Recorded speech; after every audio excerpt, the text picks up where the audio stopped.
এবার ঈদ ঘিরে লম্বা ছুটি। প্রিয়জনদের সাথে আনন্দময় সময় কাটাতে ঈদ শেষে পরিবার পরিজন নিয়ে অনেকে ঘুরতে যাবেন বিভিন্ন পর্যটন স্পটে।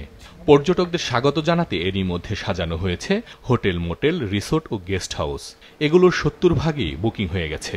অন্যান্যবার থেকে আমরা অনেক প্রিপারেশন নিয়ে নিচ্ছি, এবার বুকিংও ভালো আসতেছে। লম্বা ছুটিতে পর্যটকের একটা আগমন বাড়বে।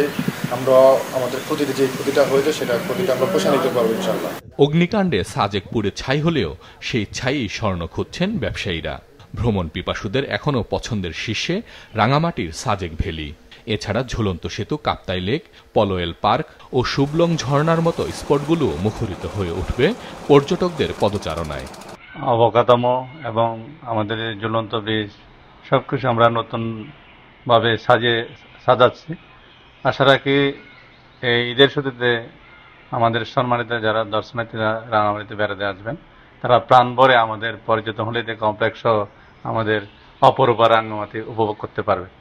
মেঘলা, নীলাচল, নীলগিরি, প্রান্তিক লেক ও নীলদিগন্ত সহ বান্দরবানের সব পর্যটন কেন্দ্র পর্যটকদের উপস্থিতিতে মুখর হয়ে উঠবে বলে প্রত্যাশা সংশ্লিষ্টদের। কিছু রেডি আমরা সার্ভিস দেওয়ার জন্য, আসলে পর্যটকদের সার্ভিস দেওয়ার জন্য আমাদের রেস্টুরেন্ট, রিসোর্ট এবং সবকিছু আমাদের সম্পূর্ণ ম্যানেজমেন্ট রেডি আছে। ৬০ থেকে ৭০% হোটেলের রুম বুকিং হয়ে গেছে, বাকিগুলো ইনশাআল্লাহ হয়ে যাবে। এই ২-৩ দিন আমরা প্রচুর ব্যবসা করতে পারবো বলে আমরা প্রত্যাশা করতেছি বান্দরবানে। দীর্ঘতম সমুদ্র সৈকত কক্সবাজার ও সাগরকন্যা কুয়াকাটায় এবার রেকর্ড সংখ্যক পর্যটক সমাগম হবে বলে আশা পর্যটন ব্যবসায়ীদের। হোটেল, মোটেলের বুকিংও প্রায় শেষ। কুয়াকাটা পর্যটন নগরীর হোটেল, মোটেলগুলি এই জন্য পর্যটন সেবা নিশ্চিত করার জন্য তাদের প্রস্তুতি সম্পন্ন। আমাদের হোটেলের সাজসজ্জা সব আমরা অলরেডি সেরে ফেলেছি। আশা রাখা যাচ্ছে যে কয়েকদিনে আমাদের হাউসফুল হয়ে যাবে। পর্যটকদের নিরাপত্তায় নেওয়া হয়েছে বাড়তি ব্যবস্থা। আইন শৃঙ্খলা পরিস্থিতি স্বাভাবিক রক্ষার্থে সিসিটিভি ক্যামেরার ব্যবস্থা রাখা হয়েছে। আমরা পোশাক পরিহিত ট্যুরিস্ট পুলিশ সদস্যরা থাকবই, সেই সাথে আমাদের কিছু সাদা পোশাকে পুলিশ সদস্যরা এখানে সেখানে থাকবে।